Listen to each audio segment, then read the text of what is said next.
Graça e paz a todos os irmãos. Irmãos, é sempre uma grande alegria poder voltar a esta casa. Nós nos sentimos muito à vontade aqui, com um grupo de irmãos que tem nos acompanhado ao longo dos anos. Já se vão mais de 12 anos de parceria na obra missionária. E nós louvamos a Deus pela vida de vocês, pela maneira como Deus tem usado a vida dos irmãos.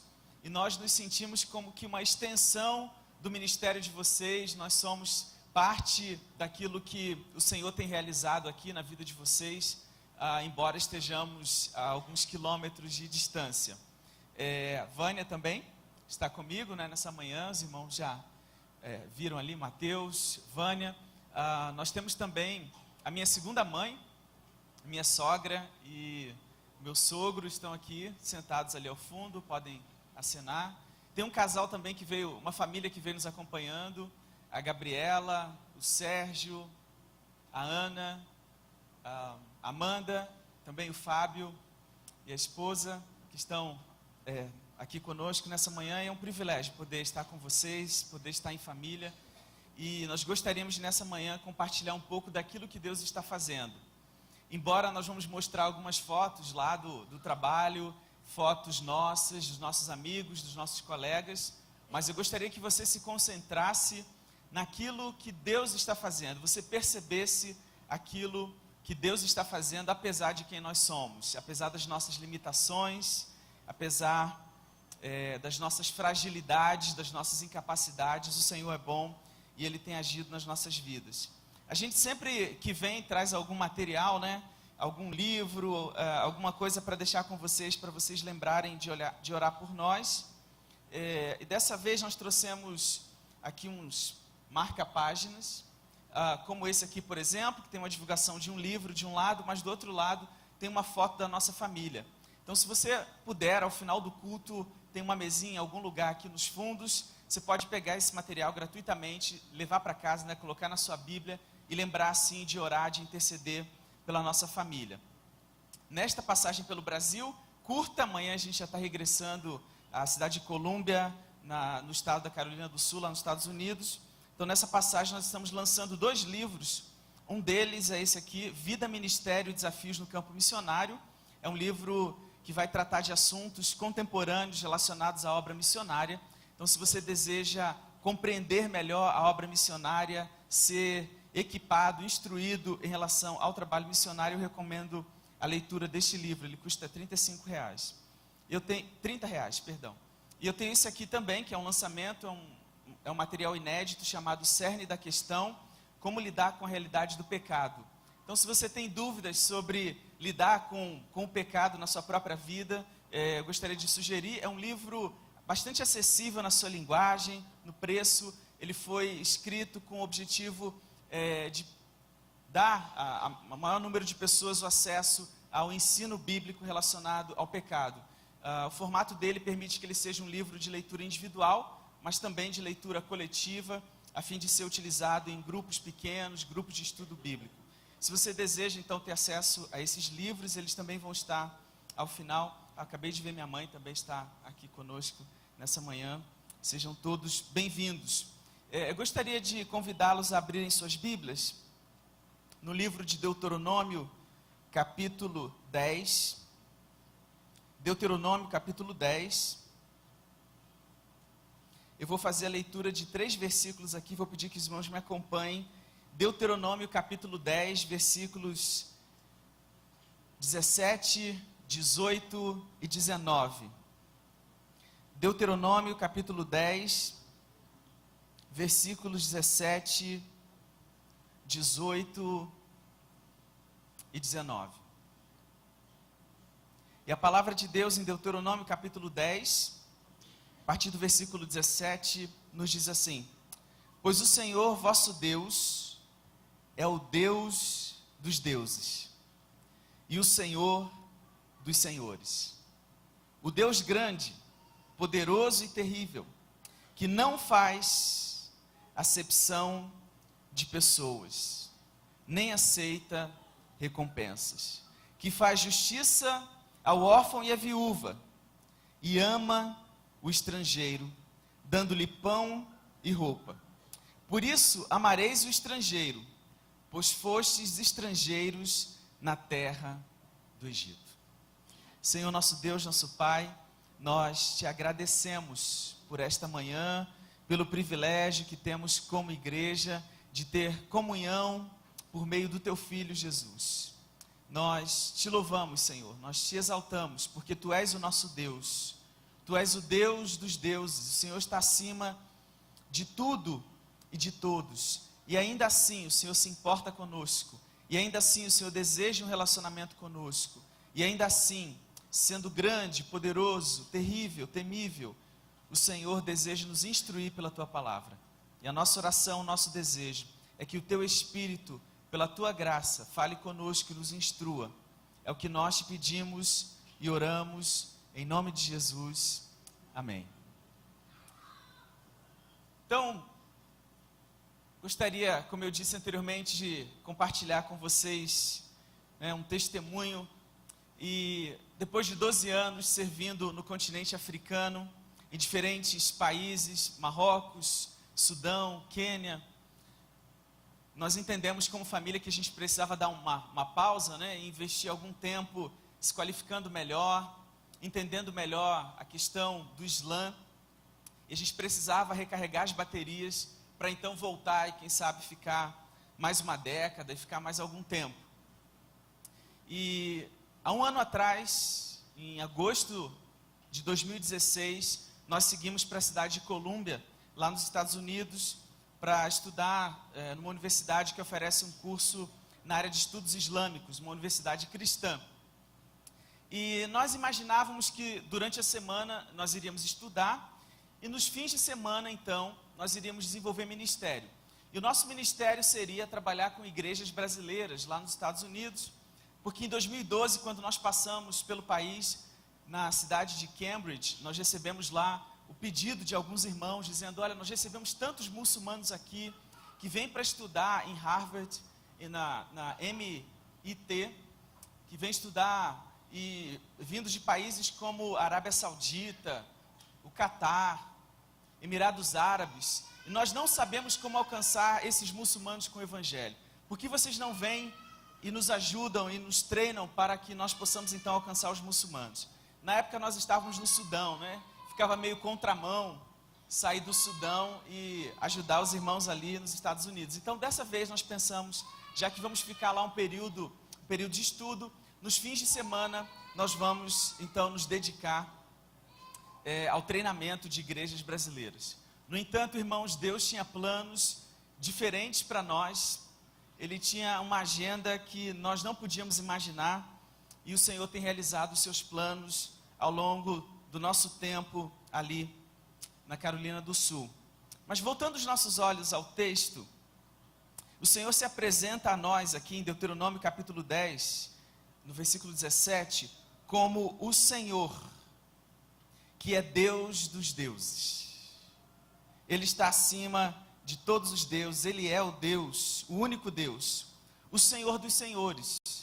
Ele está acima dos senhores, Ele está acima dos ditadores, Ele está acima dos presidentes. Ele é o Senhor dos senhores, grande, poderoso, terrível. E Ele não faz acepção de pessoas. Como é difícil viver num ambiente, em que se faz a acepção de pessoas. Eu vivi na África do Sul durante o período do Apartheid. Tive a oportunidade de viver lá quando Nelson Mandela era o presidente. E que difícil você viver num sistema de segregação racial. E esse Deus, que está acima de todos, que está acima de tudo, Ele faz justiça.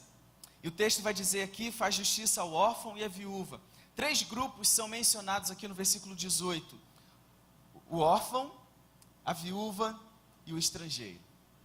O órfão, a viúva e o estrangeiro. Se você faz parte desse grupo, saiba que os olhos do Senhor estão sobre você de maneira ainda mais especial.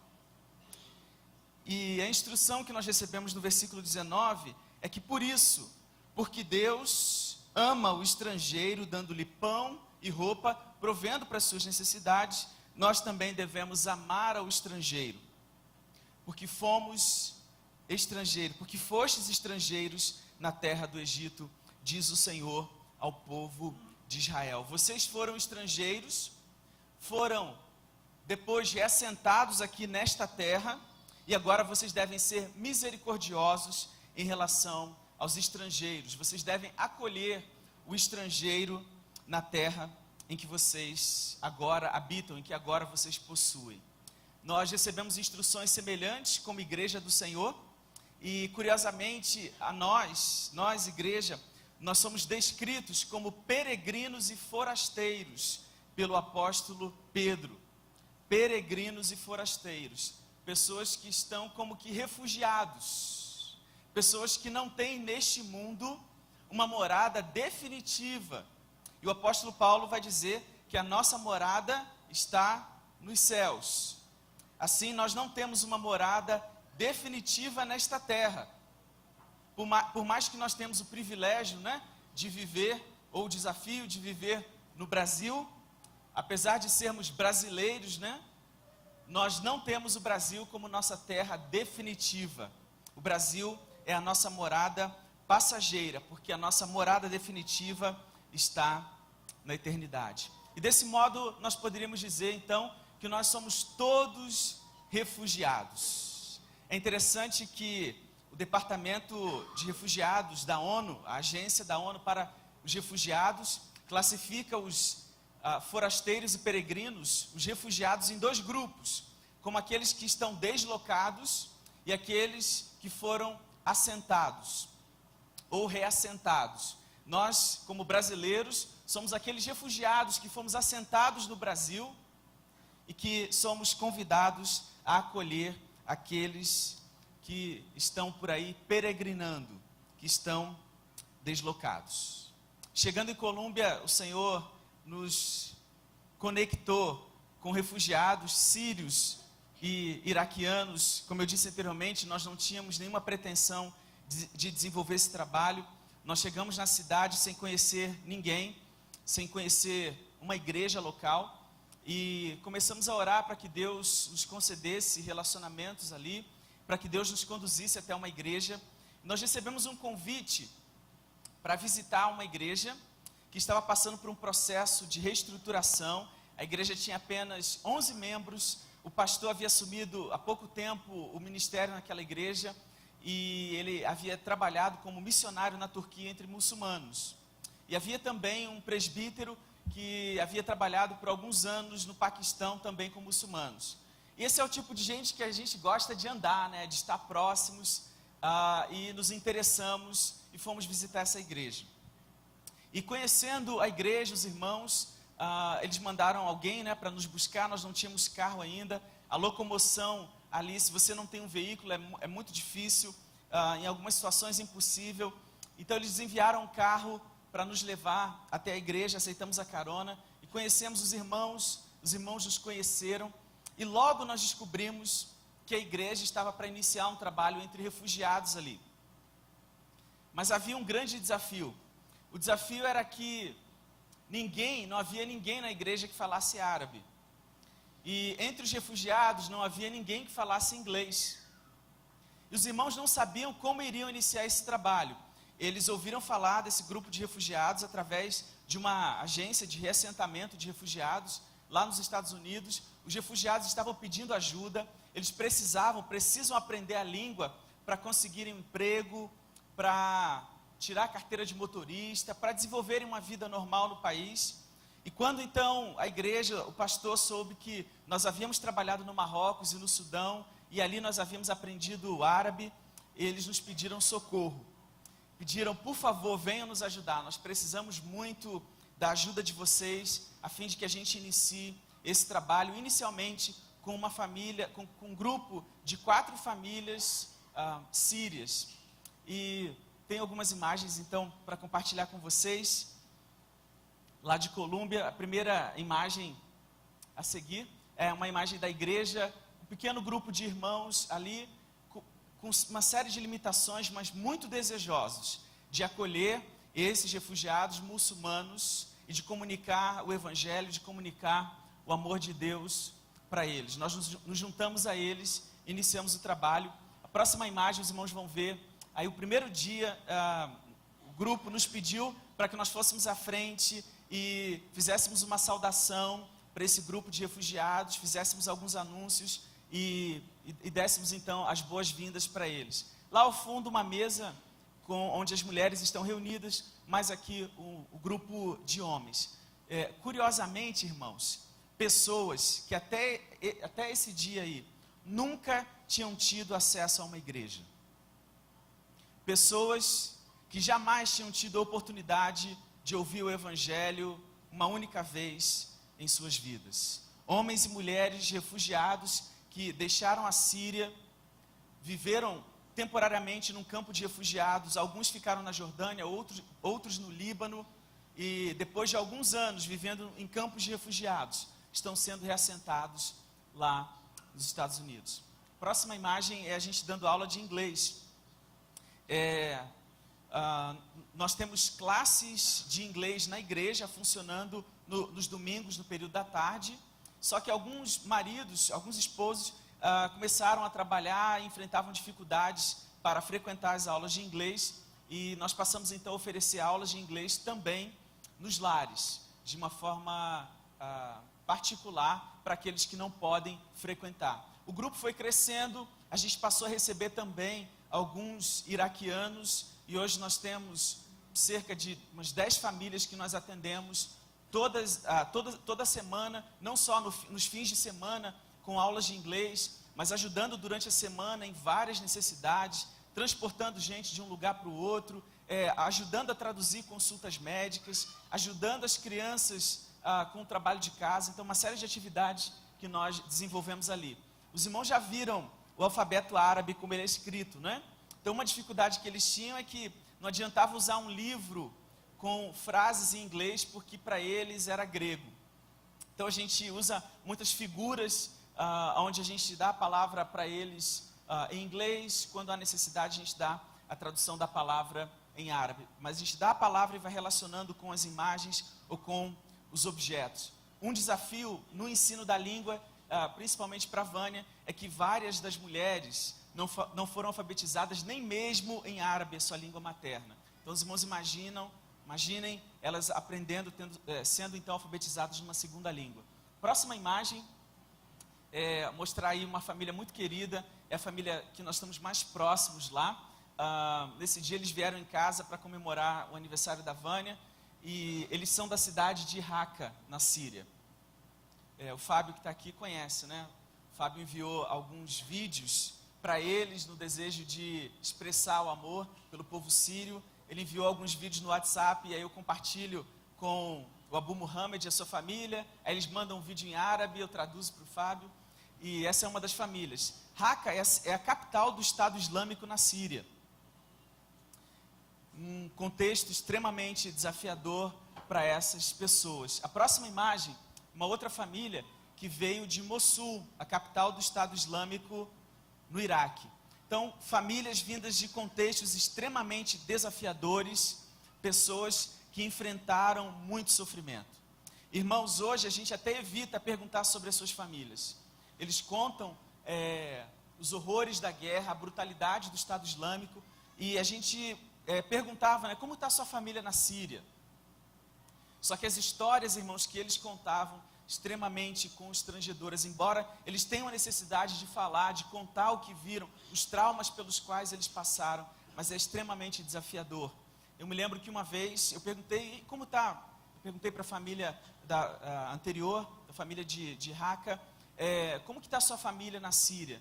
Eles disseram, olha, da última vez que nós falamos com eles na semana passada, nós estávamos ao telefone, ouvimos o barulho de um avião, em seguida ouvimos o barulho de uma explosão e a ligação foi cortada. Nós não sabemos se os nossos familiares estão vivos ou estão mortos. Nós não temos mais notícias deles. Desafios muito grandes, traumas profundos.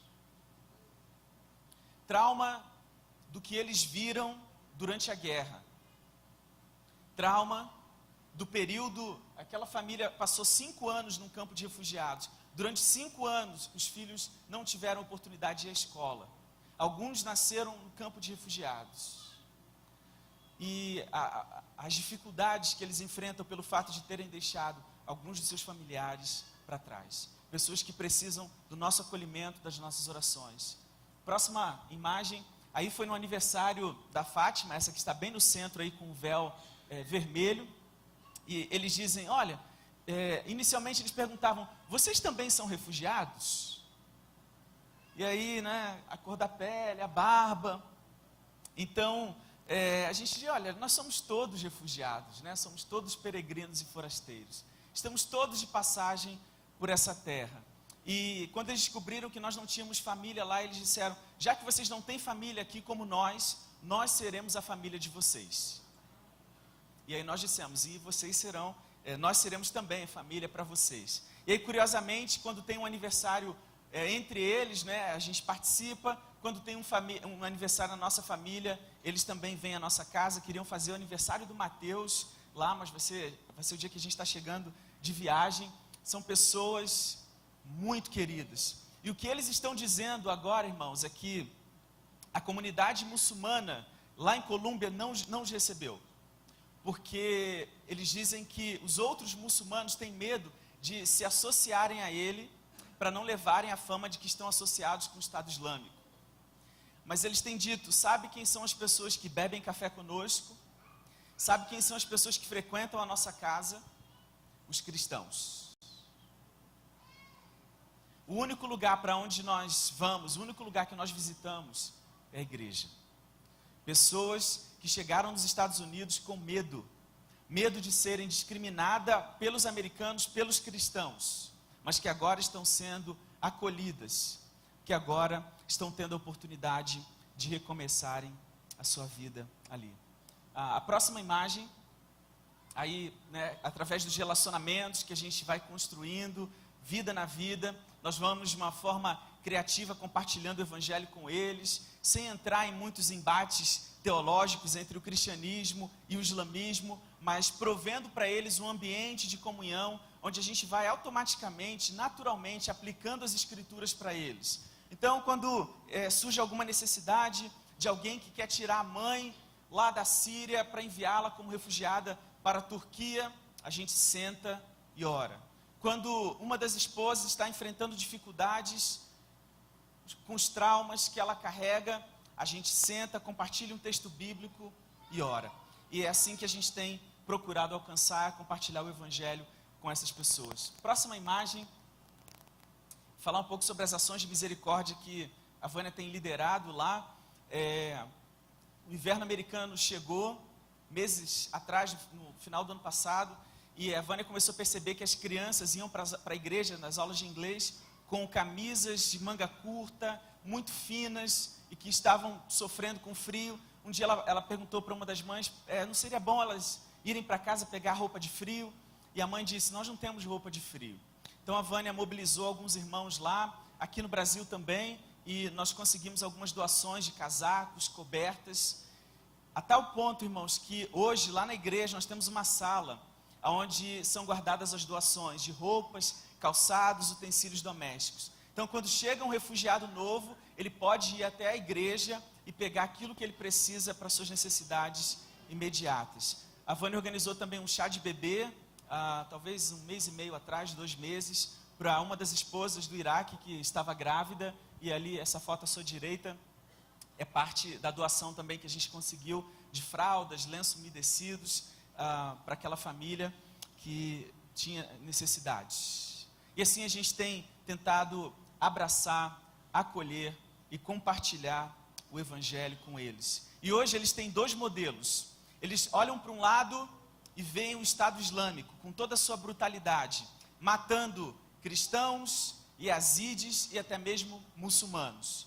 E eles olham para o outro lado e veem um grupo de cristãos que os acolheu, que por alguma razão que eles não entendem, tem demonstrado amor e tem compartilhado a vida, a caminhada, a jornada, o evangelho com eles. Próxima imagem, gostaria de compartilhar brevemente o testemunho desse jovem que está aí à sua esquerda, o Hamza. Em uma oportunidade, ele precisava de um calçado e ele foi com um grupo de irmãos até a igreja, desacompanhado dos seus pais, e chegando lá ele viu a cruz, o símbolo da cruz na igreja. E ele foi até aquele símbolo, ele apontava para o símbolo e dizia, com muita limitação na sua comunicação, ele dizia: eu amo isso, eu amo isso. Apontava para a cruz e dizia em outras palavras: eu amo a cruz.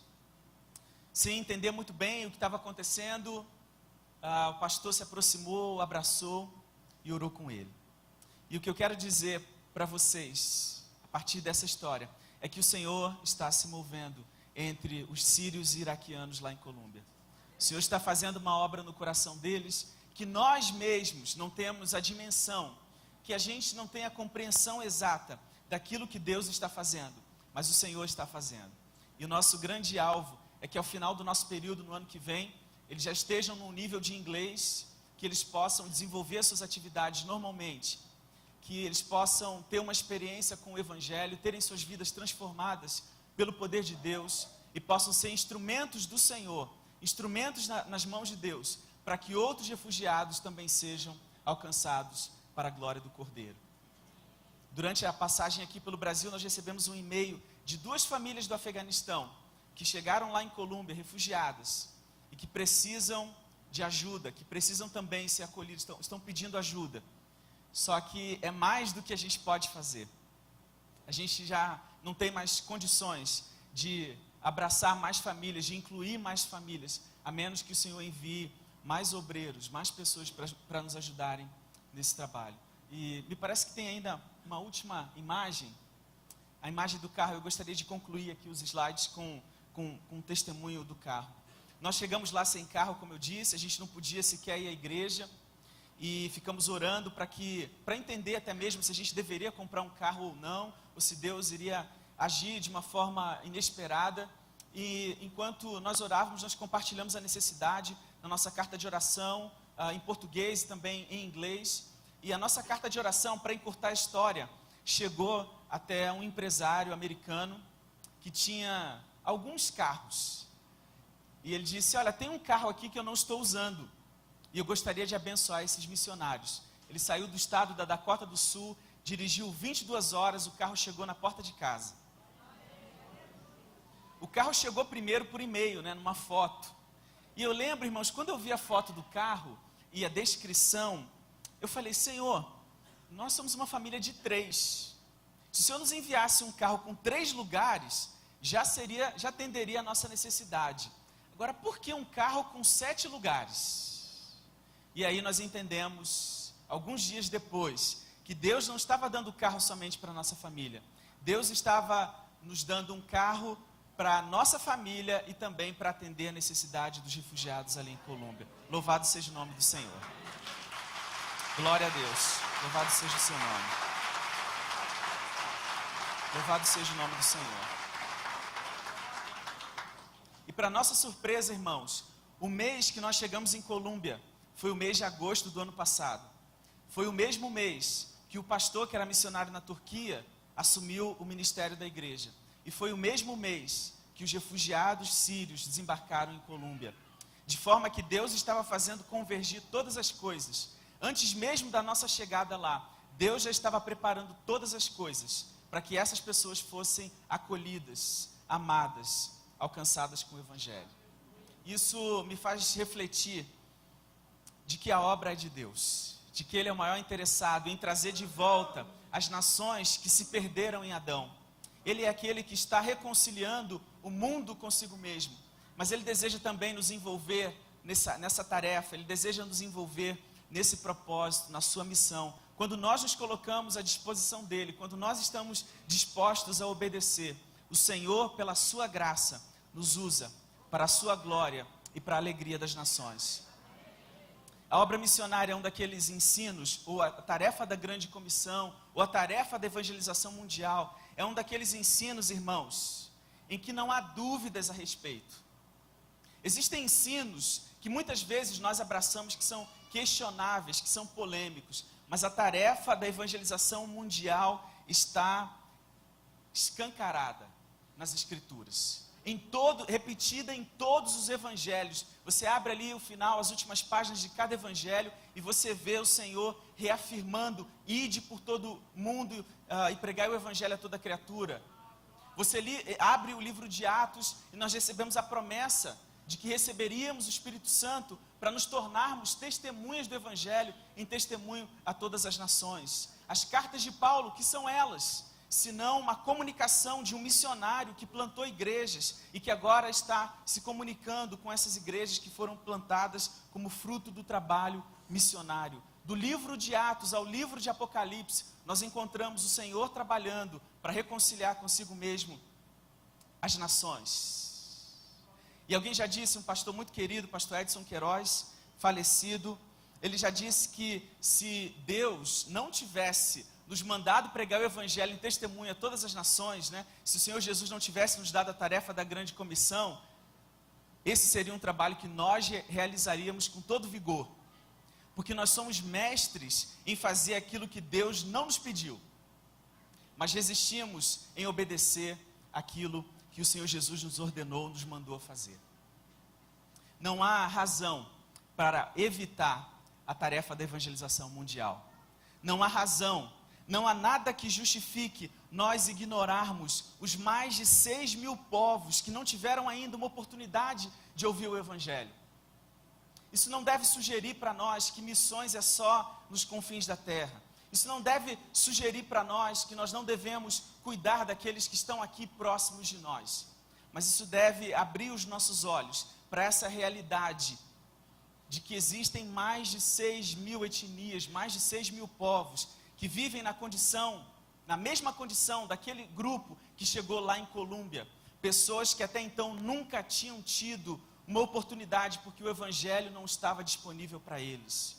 E o Deus que não faz acepção de pessoas nos convida a tornar o evangelho disponível para cariocas, paulistas, paranaenses, mas também tornar o evangelho disponível para bolivianos, chilenos, paraguaios, americanos, canadenses, ingleses, portugueses, indonésios, sudaneses, sírios, iraquianos. O evangelho é boa notícia para todos os povos. E como igreja, o Senhor deseja nos usar para que o evangelho seja comunicado a eles. Para a glória do nosso mestre, para a glória do nome de Jesus, para a glória do nosso rei e também para a alegria das nações. Você pode dizer amém? Amém. Convido você a se colocar de pé. Eu gostaria de orar com você.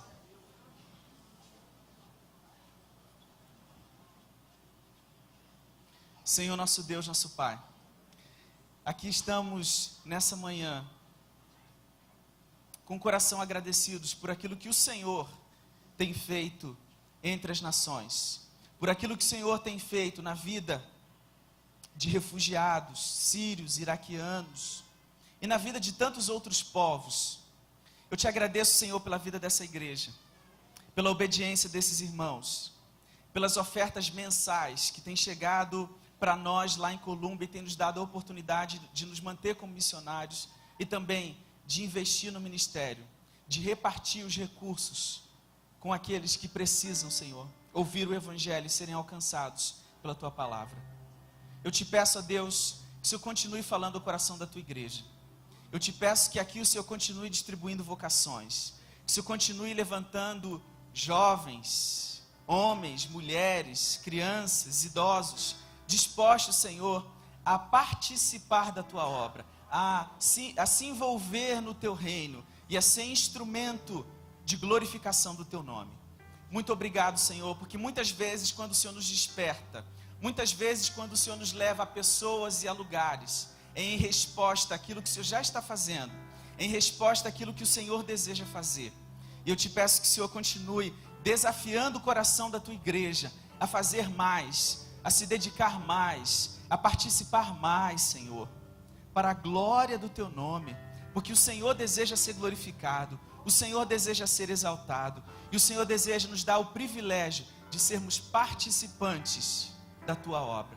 Portanto, usa-nos, Senhor, usa-nos É o que nós te pedimos, tenha misericórdia de nós e use as nossas vidas, em nome de Jesus. Amém. Deus abençoe a todos os irmãos, em nome de Jesus.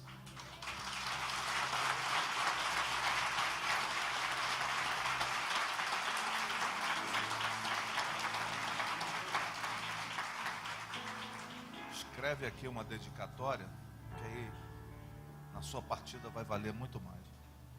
Não que eu queira que parta logo. Senta um instante.